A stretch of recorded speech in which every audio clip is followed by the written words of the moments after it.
You find me here in Bristol, Bradley Stoke. This is a retail park and the site of a massive Tesla supermarket, and it's also the site of an Osprey 16-bay charger. These are the 300 kilowatt 800 volt chargers, so these are really cracking units. So I'm out on the road this week, so the news for this Friday is going to come from out on the road. I'm going to open with Ford Motor Company. They've just launched their Q1 results, and they make really interesting reading. The first thing is, of course, they have three separate divisions. The first of those is Ford Commercial, the second is Ford Blue, and the third one is the EV. And of those, the commercial department is making a huge profit. These deal with vans, pickup trucks, and the like, and they are actually booming at the moment, and it's a high profit end of the business, and they made some very attractive profits from that. The car division is not looking quite so good, although there is still some reasonable efforts, and they are just into profit. The real problem for Ford is the EV division, and that one in the first quarter lost $1.3 billion. $1 billion in a quarter. And that sounds absolutely horrendous, and it quite possibly is. I don't know. But what I am going to do, I'm going to get undercover in a minute because it's starting to rain. What I'm going to do is have a look at what it could be. Now, if, for example, they are building a new EV factory, then obviously they will have a huge capital expenditure, probably well in excess of $1 billion. And therefore that $1 billion is not money lost, it is invested in a factory. They could be building a battery factory, or they could be going into a joint venture with someone like LG or BYD or CATL, and actually purchasing the right or the opportunity to make their own batteries or make batteries under license. So this could actually be an investment. And if it is an investment, it's not enough. Tesla are spending far more on that on Giga Texas. Now, Tesla, they've got the art of these gigafactories down to a fine T. They make them at an incredibly low price, but even they pay a lot more than this for Giga Mexico. They will pay more than this to get the factory started in any sort, and then over time they will add to it, spend more money on it, and ramp up to the full production. So $1 billion is not a lot of money to invest for a legacy auto company to start making either EVs or making batteries. So what is it? You see, a lot of people have equated this to the number of cars, the EV sales for the first quarter. Now, let me put this into context. Tesla had a really disappointing first quarter. The shares got hammered, the company got slated in the press. They hit 380-something thousand units in the first quarter. Ford Motor Company, this is the one everyone's been touting. Oh, you wait till Ford get going, they're the experts, they'll destroy Tesla, it'll be wiped off the face of the earth. They actually delivered 10,000. And the really sad thing is, I think that puts them in second place. Not seen GM's results yet, but I think that puts them in second place. So the leader is 380 odd thousand, the second place is 10,000. It's a pitiful effort. And if you divide one by the other, 1.3 billion divided by 10,000 units, you come out with $130,000 per unit. That's not a profit, that's a loss. Each vehicle that they made has cost them $130,000 to make, based on these figures. Oh. The Mach-E sells for about $50,000 or $60,000. So even if they sold one, they're still £60,000, £70,000, £80,000 out of pocket. And that gives Ford a really serious problem. What do they do? And there seem to be two options here. The other one is to spend several more $1 billion and get their act into gear, start gearing up to making EVs on a mass-produced scale. Open up whole new factories, open up battery factories, and do a whole pile of redesigning, redeveloping everything, and come back on the market with a brand new model, which is exactly what people want. I'm going to come back to that in a second because there's something interesting on what Ford think people want. That's one of their options. The second option, pack it in. Just don't bother. You can't keep going losing $1.3 billion a quarter. That is absolutely unsustainable. So one of their options is just simply pack it in. Just admit at the moment they can't do EVs and just go back to hybrids, 100% hybrids. And of course, they've got until 2035. So they've got 11 years of production ahead of them. And that's a long time in the legacy auto industry. 11 years of making hybrids or trucked pickups and vans. And that's rather good. How does that fit in with what Ford have decided their customers want? Well, one of the interesting things is if you Google or go to anywhere and ask to see Ford's current range of petrol or diesel or hybrid cars, you're in for an amazing shock, because they have the Ford Mustang.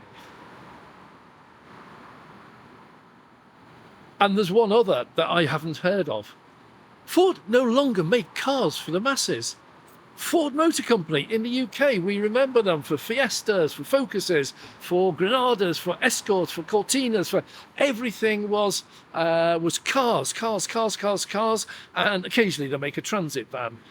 But in America now, if you Google Ford cars on sale today, your choices are Mustang petrol. These are the big 4.8, 5.6 litre V8s, so cracking cars, if you like that sort of thing. And there's one other, I can't even remember what it is, and it's not important, because if Ford Motor Company only have two cars in their entire petrol car, diesel car, hybrid car, EV car range, what on earth is going on?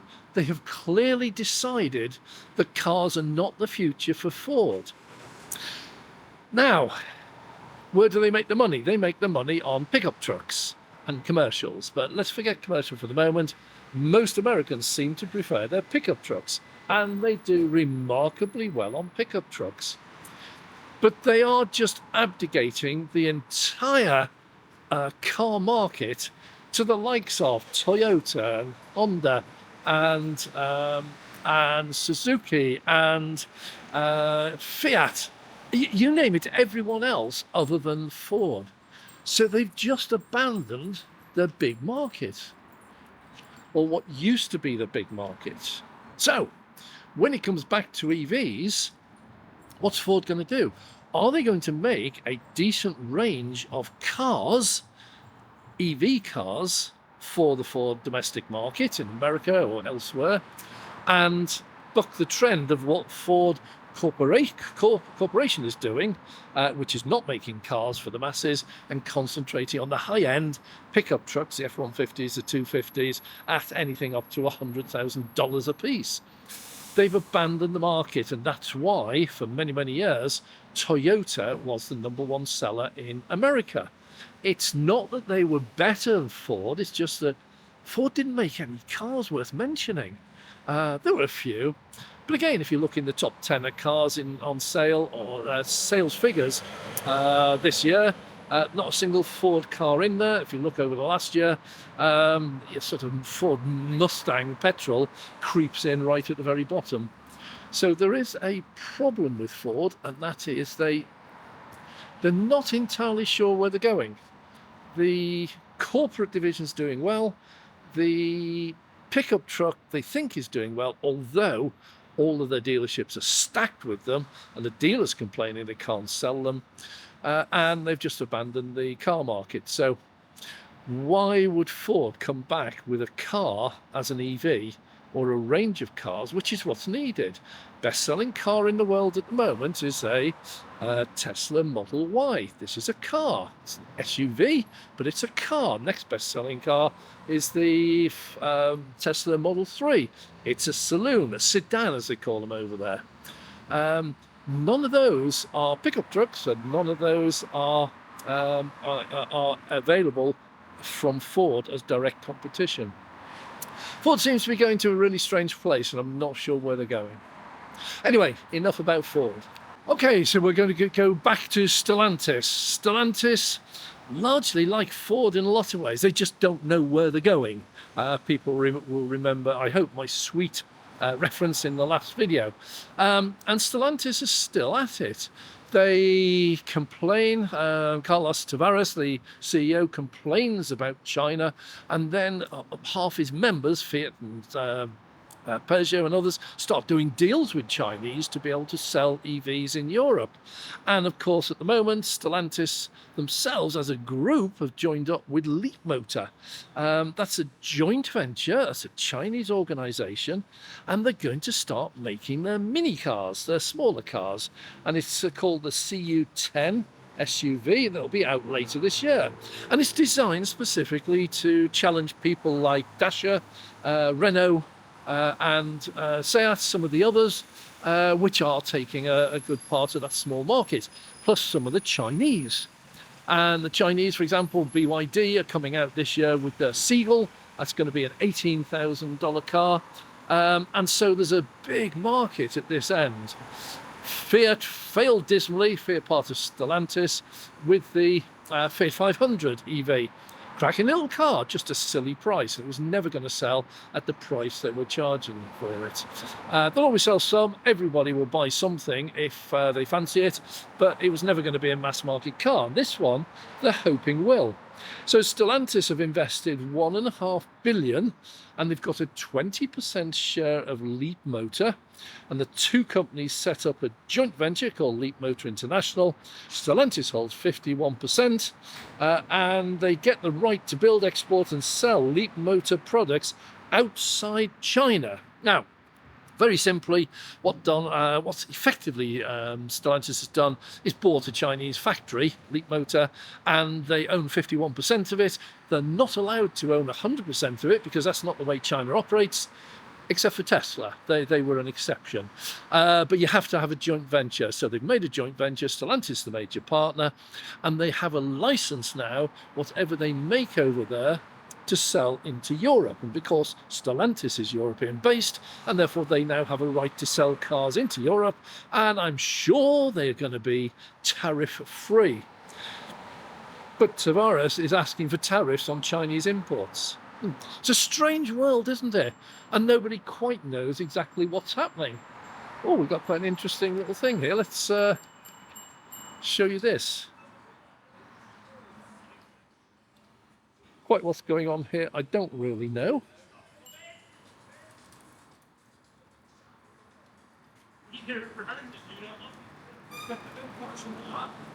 Well, I don't know what they're doing, but they're now famous, so they'll be on the video. Ooh, go! You're not there! Oh. Maneuvering it. Okay, fun over. I have no idea. Oh, it's cycle training, and it looks like pensioners. Really good idea. Get pensioners active, like me. Anyhow, so yeah, this is Strange World. Trying to catch where I was. Strange World, where Carlos Tavares is saying he wants tariffs on Chinese EVs, stop them coming into the country. He goes and does a deal with one, and a deal with China to then import those into Europe, export them into Europe, and he'll do a deal with Europe to import them without a tariff. Yeah. Not sure how that works. However, it's quite an interesting subject because so many people are doing it. There are so many joint ventures going ahead at the moment. Seat, for example, with Sherry, and they're just springing up everywhere. China wants to export to Europe and America. Europe and America purchasers, they want their cheap cars. They want the BYD Seagulls at 18,000. They want the smaller cars, which are going to be in the 15 to 20,000 range. And the only way they're going to get them in the short term is if they do a deal with a Chinese company and then export them over here. So we'll keep an eye on Stellantis and see what change of heart they have next week, because there will be one. So I'm feeling really at home here.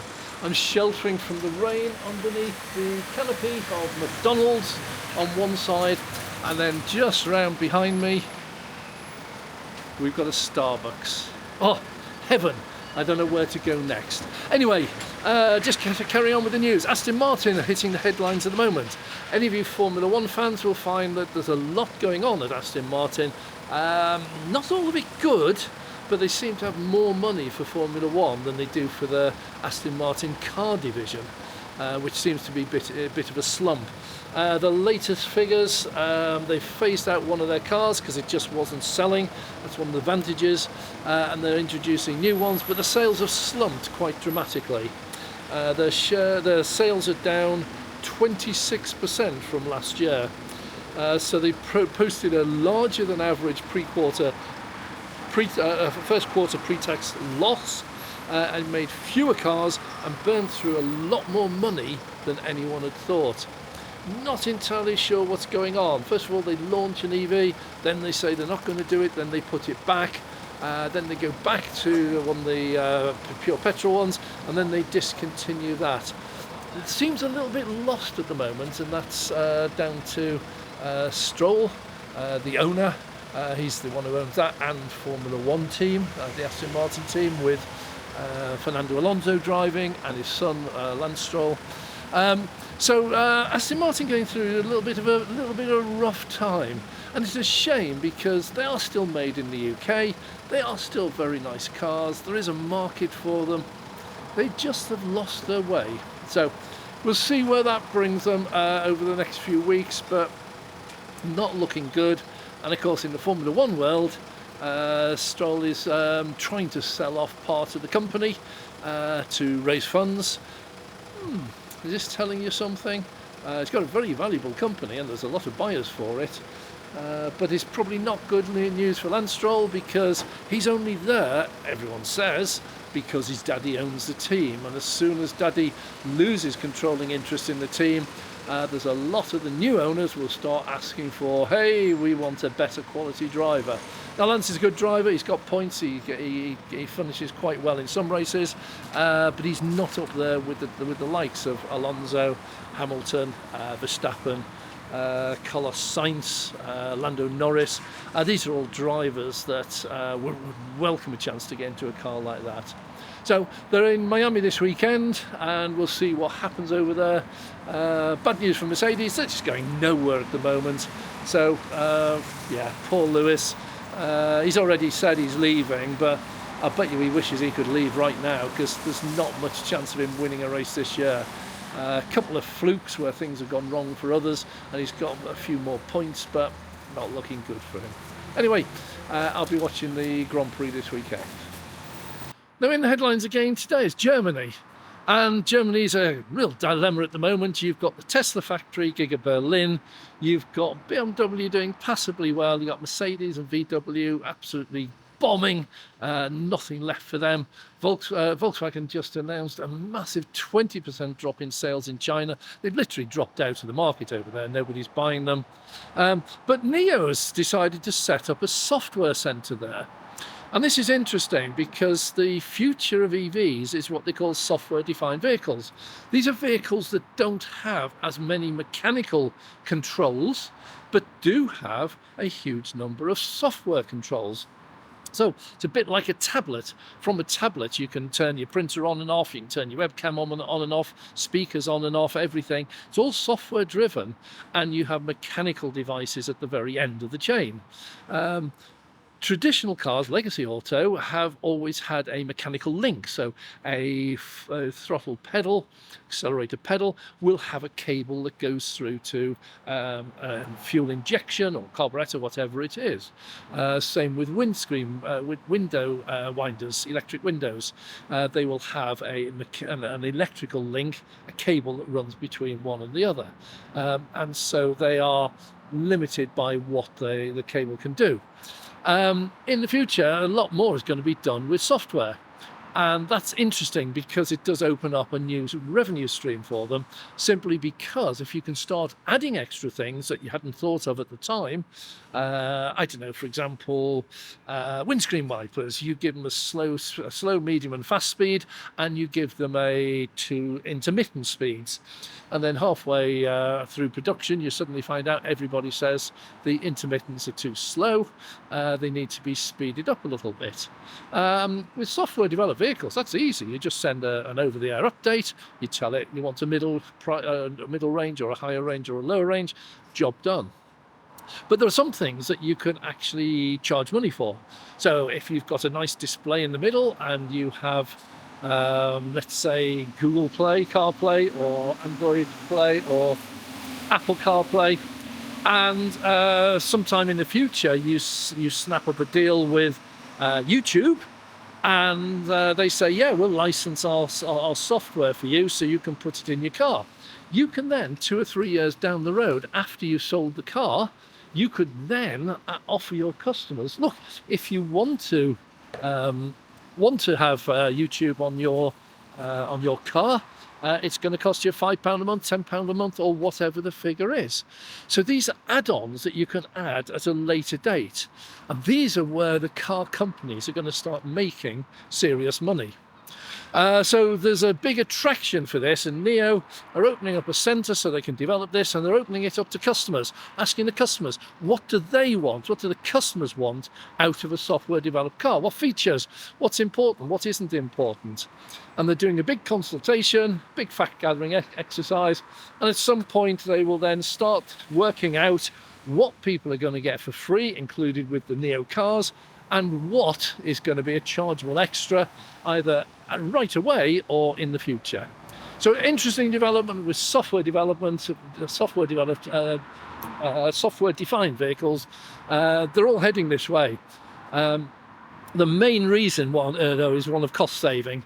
If you have a factory recall because something's gone wrong, probably half, 3/4 of all the factory recalls can actually be done with an over-the-air update if you have a software defined vehicle, and that means that you don't have to call the cars back to the factory or the dealer, which obviously costs you money. You just get some guy in a corner office, writes the over-the-air update, and then it just presses a button, sends it out to all the cars. Job done. Tesla had this recently. The NHTSA over in America decided that the font size on the car display, which had been there for 10 years, was actually too small and contravened the regulations. Well, anyone else, you'd have to take it in, rewrite the software and everything else. All Tesla did was an over-the-air update. I've now got a bigger one. I can't notice the difference, but it now complies with NHTSA, and it cost them virtually nothing. So software-defined vehicles are the future. They're also a profit stream for the future, and we're going to be seeing an awful lot more of this. But NIO have started the way. Interesting that it's a Chinese company in Berlin. How's that going to go down with the German auto industry, which is suffering at the moment? Time will tell. Now, Volvo, meanwhile, have just come back onto the scene. For many, many years, so many people believed that Volvo were the best. They were the safest cars on the road, so many safety features. They introduced so many features themselves, seatbelts, daylight running lights, a load of things that Volvo have done. They've always had this reputation. Recently that's been snatched away from them by some of the EVs. Obviously Tesla have got position 1, 2, 3 and 4 with the Model 3, Y, S and X in that order, I think it is. And they're the best, the highest scores that have ever been recorded for any vehicles, electric or otherwise. And Volvo's been put a little bit out of joint. Volvo, by the way, for those of you who still think it's a Swedish company, no, Chinese long time ago. So they've been having a little bit of a push trying to get people back into Volvos and back onto the safety theme. And so they've been doing a lot of crash testing at the testing centre in Sweden. They don't manufacture in Sweden, but it's not a Swedish company. And they're crashing cars together. And the headline is, what happens when two cars weighing nearly 5,000 kilograms collide? And it's a very interesting point. Obviously, safety is a major issue these days. A lot more cars on the road, probably a lot more crashes. I haven't kept up with the latest figures. There seems to be a bit of an emphasis, though. Volvo seems to be looking at what happens when you crash, how can we make you safe. An awful lot of the others, like Mercedes, like BMW, like VW, or like Tesla, they're all saying, well, let's put in the driver assist features so that we don't even have the crash in the first place. If you can prevent a crash, that's so much better than if you actually have a crash and then protect the people in that crash. So you'll find things like the automatic lane keeping, the driver attention, all of this is designed to try and stop you from crashing. Automatic emergency braking, automatic emergency steering, where people can actually, the system can actually swerve the wheel and move the car out of the way of crash. I think more emphasis needs to go on what is going ahead before the car crashes, or instead of it crashing, rather than what happens once it crashes. Obviously it's important if you have a crash that you're safe, but you're much better not having crashed in the first place. And we got some big changes at Mercedes. Over in America, in Alabama, Mercedes plant there, Vance in Alabama, has just got rid of its vice president and has appointed a new one. This is just 2 weeks before there's a factory workers vote on whether they are going to accept the UAW union representation, become union members. And that would be a big move for Mercedes, because that will impact the costs they have, because the UAW has recently had a number of successes with Ford, General Motors and Stellantis in other parts of the United States. And if they could get into Mercedes-Benz in America, that's quite a big move for them. So we're going to keep an eye and see what's happening there. But there's going to be a big meeting, and the new CEO says there's going to be a transition to a new strategic role for Mercedes-Benz production in North America. I think there's a little bit of, yeah, don't vote for the union, we've got big things coming and we'll look after you. We'll see how that one goes, but I think the UAW is on a roll. The UAW is on a roll. They're not going to give up on this one. There's going to be really heavy promotion trying to get into there. And once in there, the UAW, they're just going to rattle through other companies like crazy.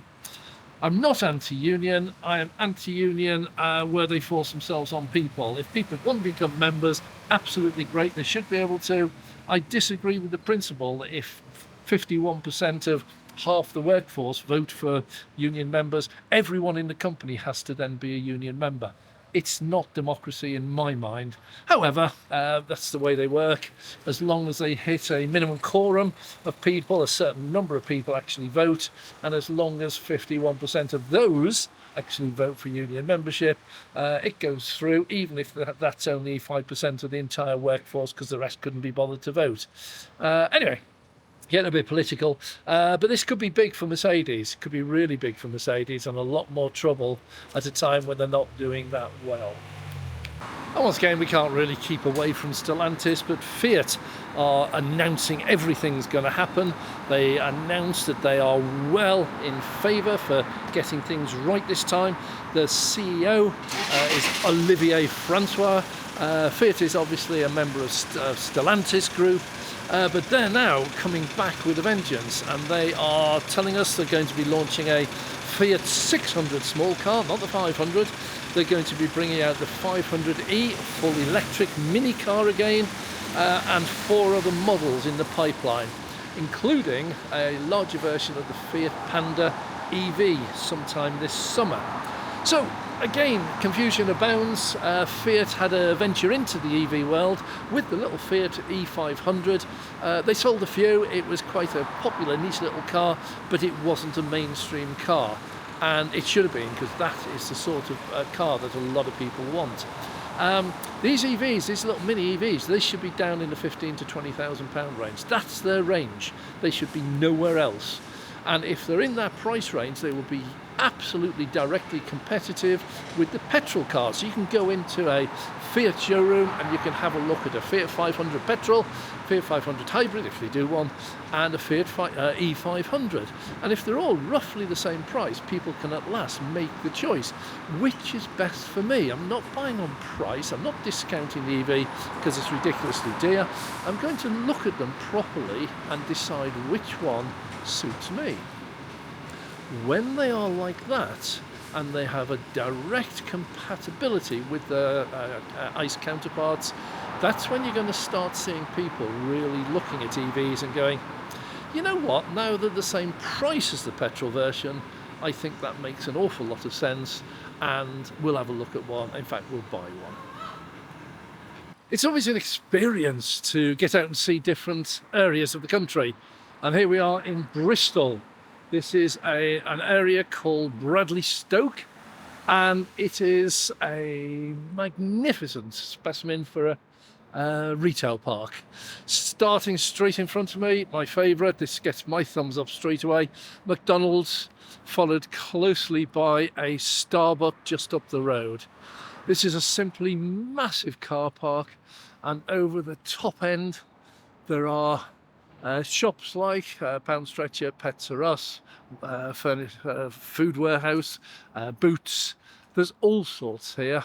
And then coming a little bit further round, we've got Savers, Explore, Specsavers, Willowbrook, Card Factory. Absolute massive choice here. Plus, of course, the major Tesco Extra. And this is a huge store. I have just stepped inside.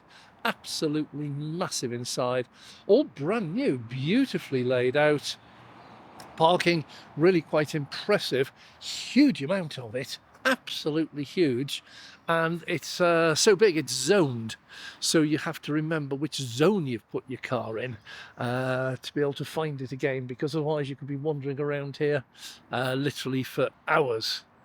So this is an interesting site, and that's because we have just been told that there's an Osprey installation here, and having parked up, it is just over there. So we're going to have a look.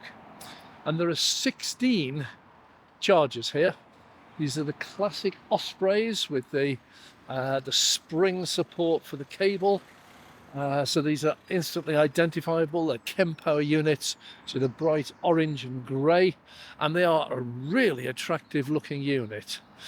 So here we have one right up at the end, starts the array. There are 16 chargers here. And that is a very, very impressive installation. 16 chargers. We're getting up into the big boys now. People like Apple Green installed 16, GridServe installed 12, 24. So these are the bigger chargers, and this is huge. Unfortunately, the one downside of this, it is Osprey, which means it's 79 pence. And on a very busy supermarket car park, there is today just one car charging. And that shows what I've been saying to many people who doubt it about the price war. Now, people say, oh, there's no such thing as a price war. Prices aren't coming down, therefore there's no war going on. There's actually a huge war going on. It's just that it's not yet showing because some people still charge here. Now, within 4 miles of here, there are 2 Tesla superchargers, both of them open to all. And while these Really nice units. They are 300 kilowatts, and they're also the 800 volt ones. So if you have a Hyundai or a Kia or Porsche Taycan, which can take the 800 volts, these are absolutely fine. For the rest of us, these are just 150 kilowatt, 400 volts. So the Hyundais of the world will obviously switch into the 300 kilowatts. However, the downside, it is 79 pence. And for that, most cars, which aren't 800 volt architecture, will get 150 kilowatts. 4 miles away at the Tesla, you can get 250 kilowatts, and it is currently 40p. So it is actually half price. So for half the money, you're getting almost twice the power and just as many charges. The location there, this is at Cribbs Causeway, there are 16 V3 chargers there. So those are absolutely ample. Now, the price war is going on because some people are still charging here, and therefore they will keep these prices high as long as there are some people who are paying. And if we want to get the real war started, where the prices come tumbling down, then people have to stop using them. If everybody stopped using this brand new installation, Osprey have a problem. And that problem is they've invested money, time and everything into a business model which says we're going to charge 79p, and then they're going to find nobody uses it. And at that point, Osprey have a choice. They can either just abandon it and say, well, okay, all that money we spent has gone, or they can make it more attractive. So instead of 79p, they might come down to, let's say, 60p. Now, at 60p, that's still dearer than the Tesla supercharger 4.5 miles away. However, would someone actually go to the trouble of driving there for what is about 10 or 15 pence per kilowatt hour? Many wouldn't. Many would prefer the convenience of doing their shopping here, having a meal here or a coffee here, and charging at the same time. So if they drop their prices down to a much more sensible level, people would start using them. And that means that we, the EV drivers, control the price that Osprey will sell their electricity for. As long as some of us come here and pay the ridiculous 79p, they're going to leave them here. They'll leave them at this price, and they're going to hope enough people use it. If everybody just makes a concerted effort, do a little bit of homework, and find yourself somewhere else to charge nearby. I'm not talking about driving 10, 15, 20 miles. Here there are 2 Tesla superchargers open to all within 5 miles. One of them's 4 miles away, the other's 4.5. Why aren't people using those? I have been over there, and I'll show photographs here. I was at the Cribbs Causeway supercharger at 10 a.m.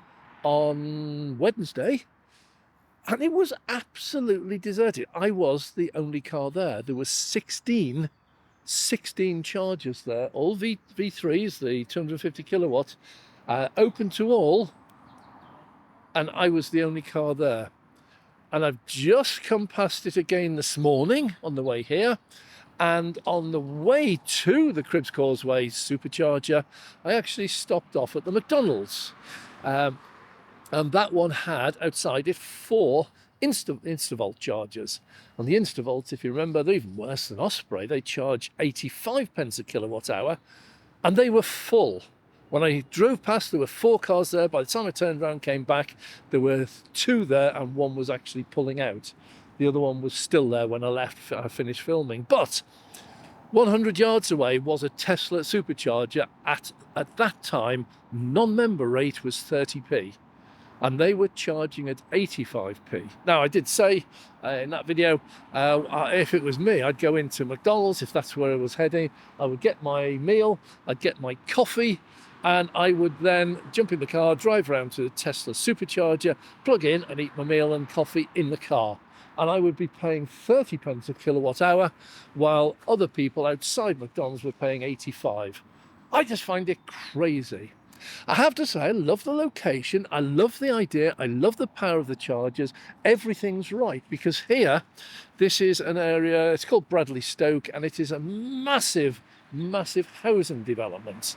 And that's great, because there'll be some people there who possibly can't charge at home, and this will be the home charging port. You can charge anything here. They have CHAdeMO, they have CCS2, they have 400 volt architecture and 800 volt architecture. This is absolutely brilliant, apart from one thing: it's 79 pence a kilowatt hour. One of the good points is the parking here. You're allowed to park here 4.5 hours free. Parking's always an issue to me, particularly when I'm filming, because some of these places it's an hour, hour and a half or 2 hours, and I can easily be longer than that doing some filming. So I always have to keep an eye out on these. That's one of the first things I look for when I arrive at a retail park or in motorway services, is just have a look how long you're allowed to park there before you have to pay. Now here, I don't know what the rate is if you did have to stay a bit longer. They don't advertise that, but motorway services, it's typically 10, 12 or 15 pound. If you go over the 2 or 3 hours, you're into the whole day then, and I've had to do that on a number of occasions. So anyhow, so that's it for here, for Bradley Stoke. Great idea, wrong price, and I sincerely hope that nobody uses these, because the one thing that will then happen, they're not going to abandon them, they will drop the price. And once they start dropping the price, that's it. That's the price war actually underway with pricing changes, whereas at the moment it's just a psychological war. Anyway, that's it for the moment. So thanks very much for watching. I'm Dave.